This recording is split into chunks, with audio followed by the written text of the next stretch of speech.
Hey yo, this is Amir. And this is Hanafi. And this is Nazarene. And we are the Golden Nuggets Podcast. Exclusive for TGN podcast listeners, I have an exciting offer this May. Get a professional one-page website, quick, efficient, and on one single platform for just $1. Yes, you heard that right, $1 freaking dollar. Normally, my fees are about $1,250 for one-page website. So this particular month, I'm giving you a discount of $1,249 off the usual price. In exchange, there's a simple commitment fee of $50 a month. Okay, this is just to cover the platform costs and whatever miscellaneous fees involved. So on top of that, there's a special bonus. This bonus will get you to access my one-page playbook mini course, where it's a series of videos that I share on how you can build effective, high-converting landing pages. You get access to a community of like-minded individuals. On top of that, you get weekly group coaching sessions to solidify your foundations of your website. This offer is just limited to 100 signups. Yes, 100 signups, and spots are filling it fast. So it's valid only for this month. Anything above this month, it's off. Okay, so first come, first serve. Sign up today at $1website.shop/TGN. I repeat, $1website.shop/TGN. Don't miss this one. I'll see you guys on the other side. Hey guys, welcome back to part 2 of the Golden Nuggets podcast, and we still have Zai. Right. So, Zai, Yes, how was the first part? was good. Was it intense? No, it's fine. Okay. So a lot of people who have searched about you or looked you up, I think they will definitely come across about the time when you actually had an accident. Yes, I think that was in 2005. Can you share about what happened at that point of time? sure. So, on 22nd April 2005, I was on the way home in a cab, and then Apit tu tertidur. Okay.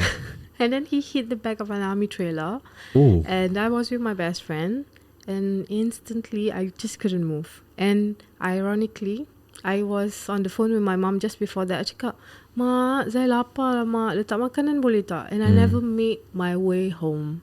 Oh no. Yeah, I never made my way home. I was hospitalized, and I went to the A&E and stuff. Doctors discovered that I fractured and dislocated my spine.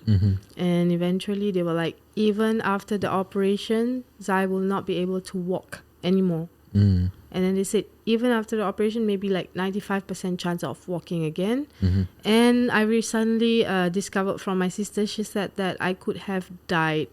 Doctor said I had only 50-50 chance of being alive or to leave the But world. do you remember what exactly happened on that accident? Well, yeah, the Like, guy aside from the fell fact that he asleep. fell He asleep? had the back of an army trailer. When you say army trailer, is it the 5-tonner? The Yang big one? army trailer yang ada low back, yang angkat army Oh, army the trailer that one that carries carries the army tanks. tank. Yes, Okay. yes. It was black, I remember. That was it. I didn't faint or whatever sebab I takut mati. Okay. And I was very afraid. I was like, what if I just, die? So I was very... But one of the beautiful things that I hung on to was I was like, I cannot die. I need to be there for my mom. Yeah, that was it. I was like, I need to take my mom to Paris. I cannot die. That was the thought that you Yes. have when Paris, kau tahu tak? Bukan Mekah ke Madinah, Paris. I was like, after that, I'm like, what was I thinking? Oh, How old were you at that point of time? 25. Okay. I was 25. Just after I came back from Japan with my henna business, after all the interviews. So we're like celebrity henna artists at that time. So it was really fun. I had bridal henna bookings 2 years in advance. Wow. Orang dah bayar deposit, everything. Nasib baik aku tak meninggal. And thank God, I was very kind of generous. When I learned henna skills, I taught it to my friends. So I was doing the Miztiq henna embodied art business with some of my friends. So we had events, corporate events, bridal, name it. And then it was not just henna, it was face painting, body painting, hair braiding lah, macam-macam. It was like 20 over services. So yeah, it was fun. I started the business, and then broke my spine. Then I was like, oh my god. Then pengantin, I remember there was one pengantin specifically. It's like about maybe 2-3 months after my accident. She was like, no, I paid a deposit because I want Zai to do it. Like, I want her to be there for my bridal henna. I was like, Wow. Oh no. But does she know that? she knows. So I went with my collar guard. I ingat lagi. I went Oh my with my collar guard. Serious. And I pakai my grip guard. So I couldn't draw for her leg. I said, okay, I will be there. I will just do your hands. And then my artist will draw for your feet and the rest of the stuff. She was happy. I was like, okay lah, if you're happy. But at that time, I Should charge you realized... extra. Dah charge. Dah charge. Tapi no, that's the thing about service also, right? If you want to do a business and you want to maintain your name, this is another thing that I think people need to be mindful of. Yeah. Your service quality, your name, and just because at that time tak ada social media, whatever. Tak ada Facebook, semua belum start. Not even Friendster. So it was always word of mouth marketing. So when I had to now, like, I want to expand and grow and I have to depend on like marketing agencies and all, I said, this is new to me, because whenever I did my business was always word of mouth marketing. Even then, after that, I was inspired to wear the hijab. Then we're going to the business part, right? Yeah. Flowing into it. Brilliant. Yeah. Nice. So yeah, so right after the accident was parah. It took me almost a year to learn how to walk again. Oh. A year. Yes. So how do you went to that person's wedding then? I was with my knee dengan wheelchair. Aku pergi duduk dengan wheelchair. With wheelchair? Yeah, it was bad. Wow. It was Oh my bad. And that time I said, Do you remember this person's name? tak.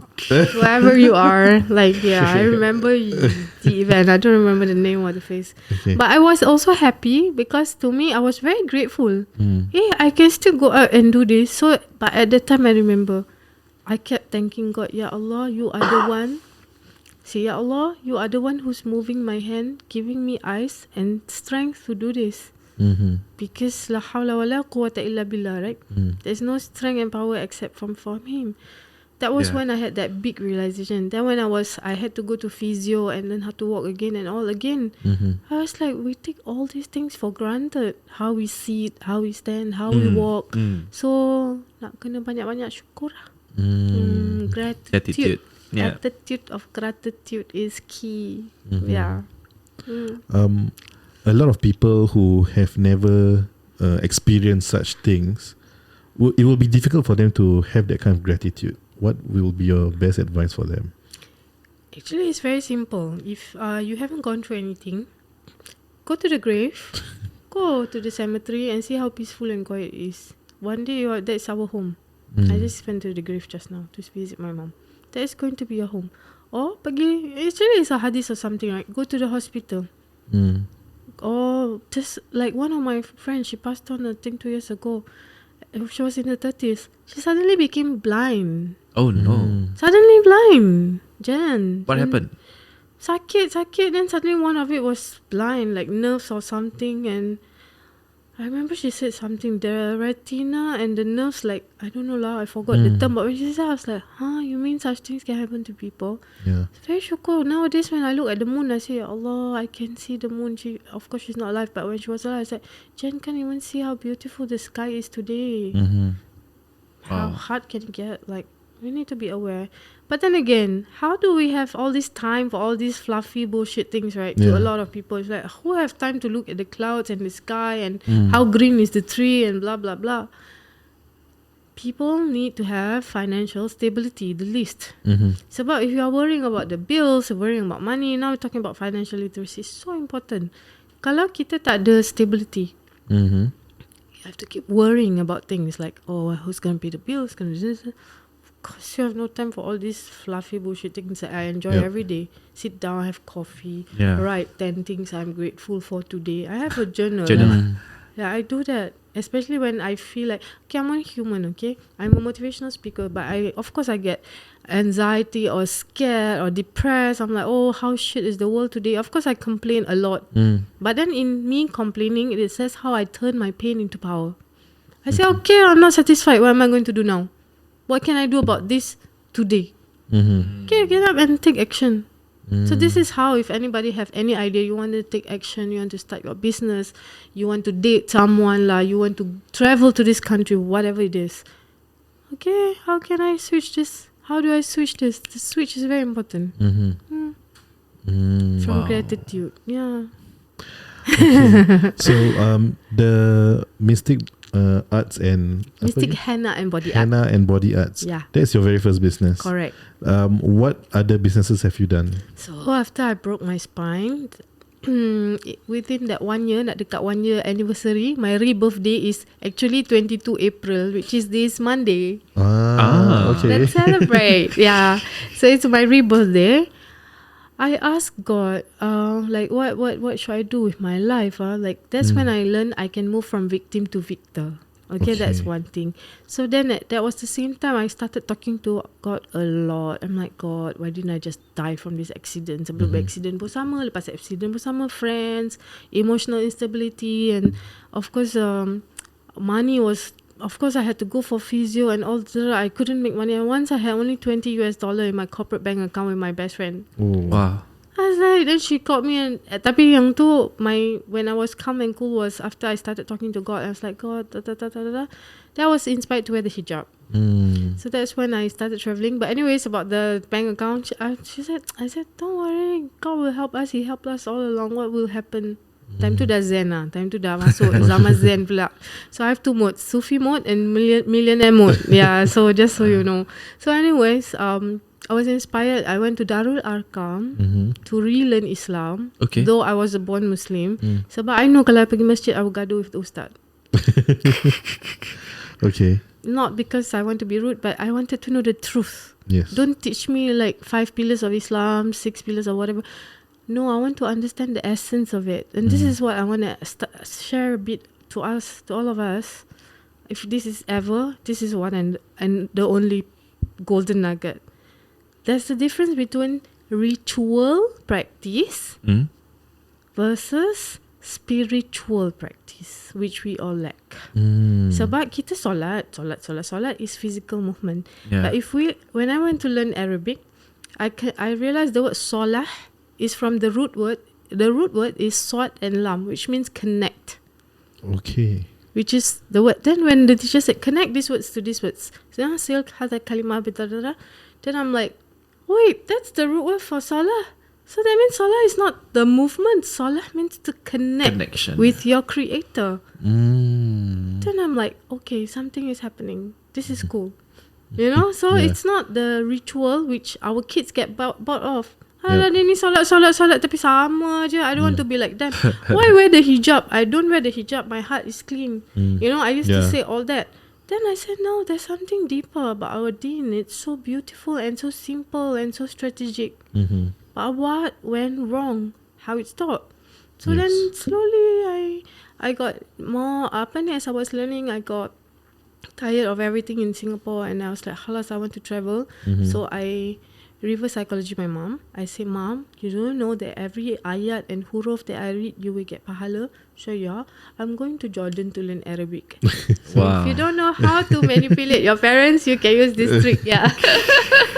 That's why I don't want to have kids, because I'm scared my child will be like me. So I had some funds from my hijab business. I got sick and tired of being here. I was like, but then again, you see, when there is a push factor, Allah want to teach you something. And there is a miracle for those who move. I always say this. There is a miracle, and we are not trees. For God's sake, you are not pokok. You can move. And it is a sunnah to berhijrah. Ya ayyuhalladzina amanu hajaru wa jahadu fi sabilillah. Berhijrah, hajaru wa jahadu, berjihad fi sabilillah, be in the way of Allah. Yeah, with your money and in person. Bi amwalihim wa anfusihim. Exactly. A'azamu darajatan indallah. Na'am. So this was one ayat that actually inspired me when I decided, halas, I'm going to learn Arabic and I'm going to leave the country. Thank you for saying that word. So berhijrah, and with your money and in person. Because you see, why with the money and in person? Bila kita see a situation, we can donate and sedekah and everything. But when you actually do that, and you actually, example, I'm going to Kenya in June. I'm going to go there. I'm going to collect funds. I'm going to put self-fund as well. I'm going to do some works in person, and you are there. Giving the money versus being there and seeing all that, how much more will I learn? How will I grow and evolve? So there is some reason in that as well. But of course, janganlah berhijab bodoh-bodoh. Nak kena plan betul-betul. Yalah, You know, like a you need to calculated have, risk. you have stability. Cannot trouble people. Yep. There's just so much that goes into it. But don't make it impossible. Think of ways. Be strategic. Wow. I mean, if I may ask, why do you get sick of Singapore? Alamak, kau nak aku kena buang lagi. Okay, maybe just No, okay, to be fair, something. I can share. It's nothing bad. I love our system. I love how things are. Some of it. Okay. Like I said, there was a push factor. If I didn't go to Jordan, I wouldn't have discovered that, what I have here is so amazing with our community, the ukhuwah, the sisterhood, the majlis. Because when I was there, I was telling you, I wanted to go to the mosque. The girls was like, Zaituna, nobody goes to the mosque. Girls don't go to the mosque. I was like, huh? Macam mana ni? Aku ingat aku datang negeri Islam. No, it's happening here. When I hold my tasbih, they think I'm weird. Like, I'm like, okay, this is something right. That made me appreciate Singapore a lot. A lot. But why one? Maybe the cultural thing, and I can travel. I know. There's aeroplanes. I have a strong passport. Thank you, Singapore. Yeah. Okay. Right. Okay. Yeah. Okay. So, Jordan was the first place you actually went to. Yes. How long were you there? And did you go to any other place after that? Yeah, I was in Jordan, Morocco, Yemen for a total of 2 years. Okay. So I and took like a 1-2 months break, came back to Singapore. were My you mom was still working alive. there or run a business? I was just so I made money from a hijab business. Okay. I made a lot of money, obviously. That's why I could not work for so many months and years.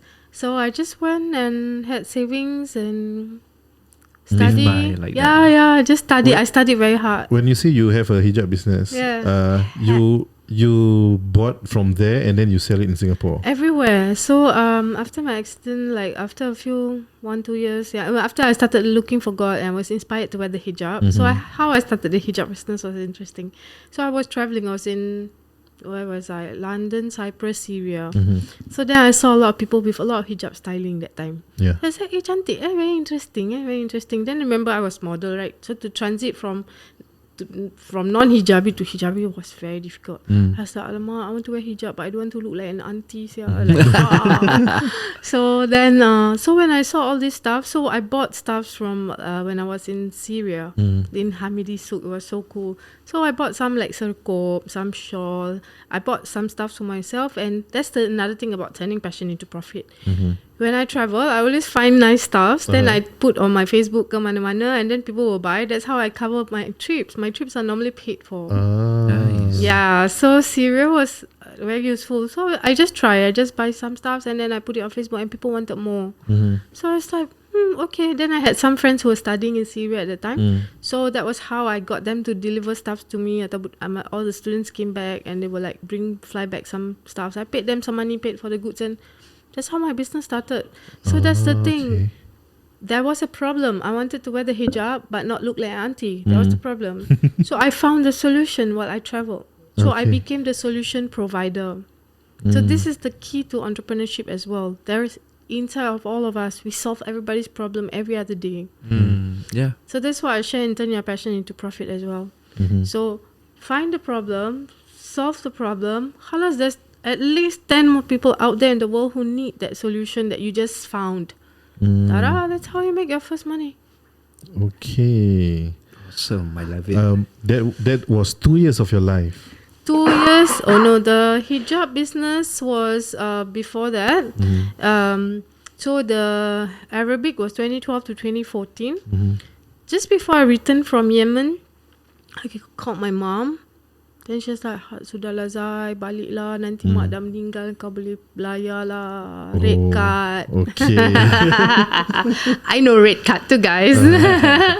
Red card, yellow card semua dah keluar. I was like, okay. So that 10 days I remember, I said to God, what do you want me to do? Why do I have to go back? Like, what should I do when I go back? So I kept praying and praying and praying to God. And one of the voice that I heard, or message that I heard, was, serving God is in serving His creation. Which is your mom. creation is all of Yes, us, correct. not just my Oh, mom. so I know what you mean. Everything. Everything. Everyone. Like, even creation can be sustainability, saving the earth or whatever. So even in you guys, whatever businesses that you are doing, you are serving someone. Yeah. That is your ibadah. Yeah. So that was the thing that came. I was like, serving God is in serving His creation. I said, okay, Allah, I'll just go back and see what happens. So when I reached back to Singapore, 10 days too, I had so many people ask me. My Facebook is very strong and still very strong. I love my Facebook. They are my real family. Like, I love all of you guys so followers, much. Yeah, they are so nice.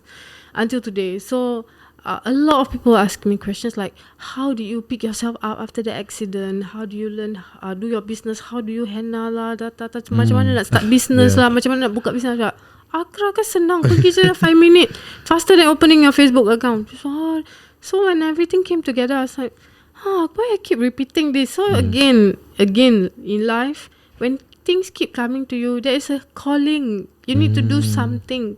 The last in the 10 day too, was when a lady from my Facebook, I only met her once at an event.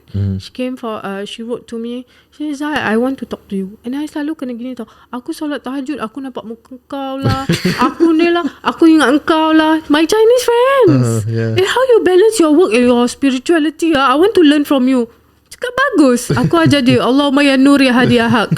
Oh Allah, grant me light, grant me guidance. I never said Allah. I said, go to your church, go to your temple. I said, oh my Lord, grant I said that because I have Methodist school, right? So I have experience. I know the magic word, right? Now oh Lord, melt me, mold me, fill me, and use me.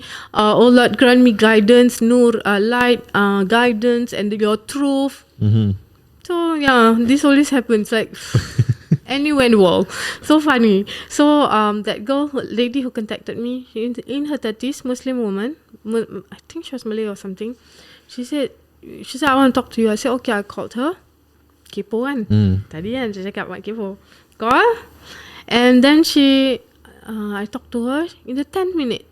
Zai, thanks for talking to me. I was just thinking to commit suicide and I feel better now. Wow. That's deep. Wow. How do you feel at that point of time? I was shocked, but I act cool, very cool. And I was like, oh sis, if there's anything, you know where to find me. You have my number, just call me. That was the last I heard from her. She's still alive, thank God, I think. I'm in touch with her sister. But I didn't tell her sister anything because it's private, orang punya life. That was when I started questioning God again. Ya Allah, what do you want me to do? Is it henna business, hijab business? Then I was teaching Arabic when I came back. Okay. I was teaching business Arabic conversation in the uni, SMU. Okay. Wow. To Chinese and mixed students, It was so interesting. It was really amazing. Tapi when this happened, I cakap, wait a second. It's not the henna business. It's not the hijab business. It's something else. What's this? So then I said, maybe money is the problem. Let's teach them how to write, how to make money. So then, turn your passion to profit was born. Ta-da! Guys, look at the book, guys. Where's the book? Okay. Nah. So turn your passion into profit was born. So then I add about how you can turn your pain into power, because that's how I learned how to walk again, move from victim to victim mindset. And then of course, when you want to do something, all these voices, you think you're good enough. Why are you writing? Who wants to read your book? Blah, blah, blah. Suara I hear, literally hear. Who will read your book? I remember this very well. 100 copies within the first 6 weeks. No media, nothing. Facebook sold. Wow. Yeah, really? 6 weeks. Nice. Wow. I was like, okay, this is real. This can make money. Let's do this again. So we printed copies and stuff. And people started reading. I thought, okay, they will read and solve their problem. No. They call, cry. Zai, what's next? What do we do? Aku cakap, mana aku tahu? Aku dah kasih kau solution. Pergilah buat what you want to do. They wanted more. So that's when I said, okay, maybe I should run workshops. Then I was invited to I was an alumni of NYP Business School, invited me to speak. Okay. That was my first speaking gig. In poly, eh? Yeah, in my school. Wow. It was so surreal. Awesome. No. Yeah, that's why. No. I'm from NYP also. So, How are you? Yeah, nursing school. Yeah. Oh yeah. No shout out for them. I actually love, because I went for the makeup artist club. So it was my party. Selalu masuk foyer, J-Lo.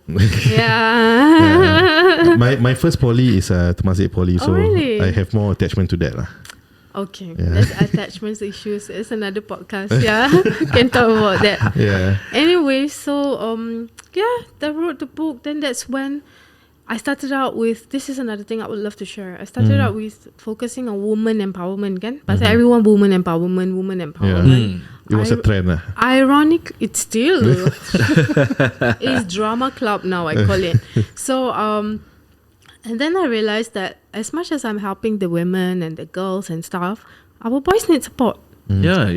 Very unfair, kan? Yep. I cakap, okay, let's do something. So I drew up a program called Brave Leadership, Be a Warrior, Not a Warrior. Sorry, nak It's okay. minum air. Minum air dulu. No problem. Well, be a warrior, And not a warrior. warrior. Not a warrior. Warrior. Worry. So Yeah. that's very well designed for guys. For both, because when our boys are empowered, they're going to marry our girls, right? And when the girls are empowered, then what happened to our boys? Yeah. So there's no inclusion and equity actually. At that time, I thought of that.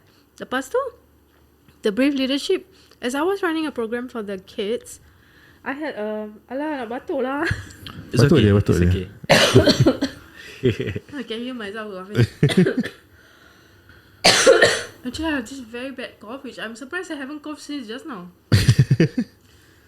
It's okay. Drink more water. Yeah, drink more water. We can cut this short part out. Please cut this part. Yeah. Okay, We'll okay. cut this out. Yeah. But we are actually ending also. You want to push to... Yeah, let's talk about the next part because Yes. that's future plans, right? Yes, yeah, correct. okay, we can talk about that. Okay, all right, guys. Thank you, Zai, for Aku put sharing. your face. Okay. Now aku pun dah pandai. All right, guys. So that's pretty much of part 2, and we have a lot more to actually explore and uncover with Zai. So stay tuned with part 3.